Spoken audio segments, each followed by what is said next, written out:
Attorney General Eric Holder just last night, the nation's top cop, basically, saying the situation in Ferguson is just the beginning of a bigger policing problem across America.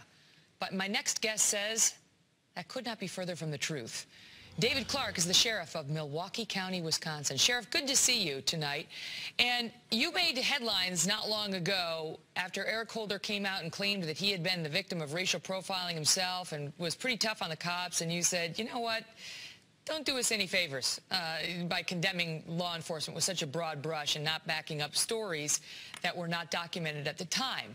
How did you react when you heard him last night?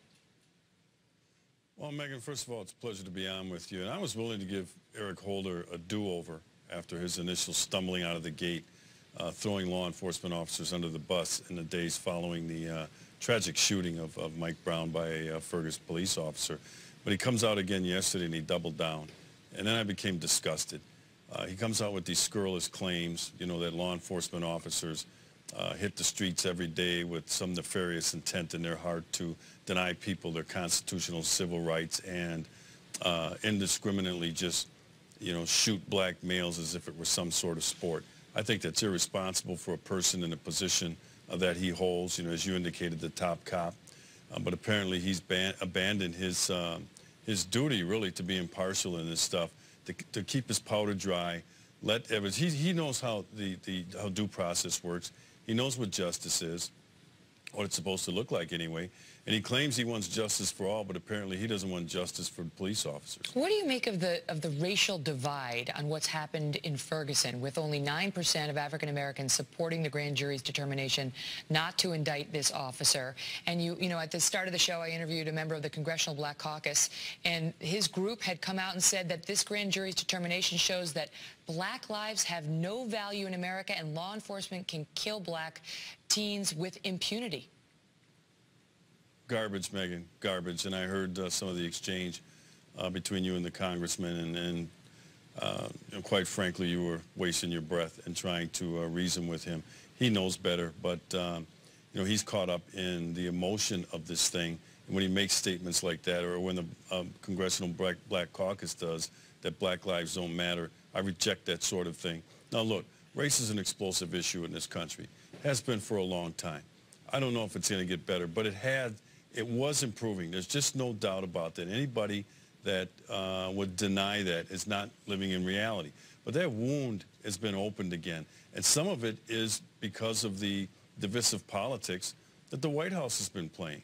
You know, look at the political strategy that it's gone on. It's this fictitious war on women, pitting men against women, this fanning the flames of racial discord, pitting whites against blacks, this class warfare, the 1%, the rich, tax the rich, on and on is pitting American against American. So that wound is starting to open again, unfortunately, and people are benefiting politically from it. But the President of the United States and Eric Holder, all right, what they say matters. And when they say things, people listen.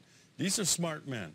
They know that words matter, and they know they need to choose their words carefully, because when they speak, they need to speak for all Americans. But what I've heard over the last couple of months since the Ferguson incident is that these two men have taken sides.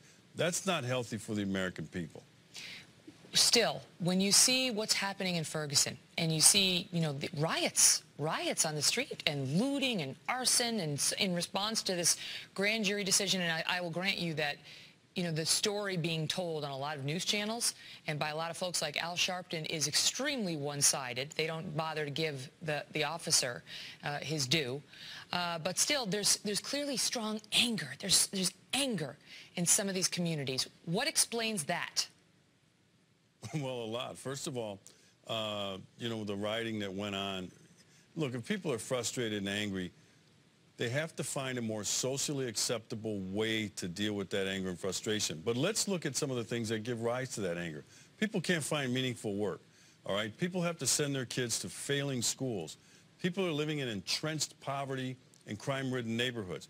That's what they're really frustrated about, and that frustration has been deflected onto a situation like a police officer shooting of an individual, and then the thing erupts. But what I would want to know, and I wish I would have been invited to that White House summit, although it was nothing more than kabuki theater yesterday, is I would have said, Mr. President, you spent $1 trillion on a stimulus package promising a robust economy that would produce jobs. Mr. President, where are the jobs? If people find meaningful work, it occupies their time, and you don't have all these individuals just, idling around, building up frustration and anger because their life isn't going the way that they thought it should.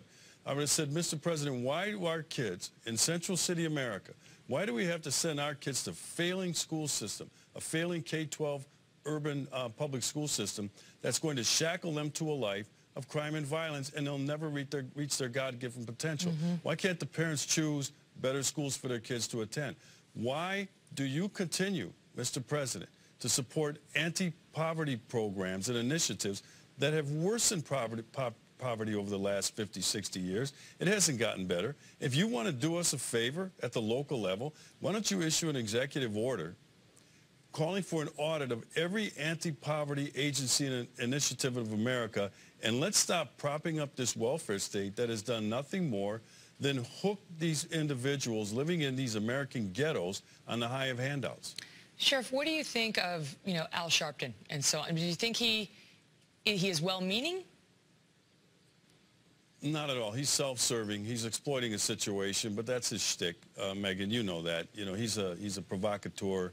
Al Sharpton is a charlatan, all right?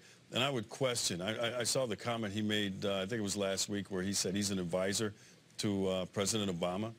I have a lot of respect for the office of president. I have a lot of respect for the person that holds that office. But I'd have to question the judgment of anybody who would take advice from Al Sharpton. Al Sharpton, when he shows up, nothing good ever results. Last question. You're the sheriff in Milwaukee County. Do you have any aspirations toward higher office?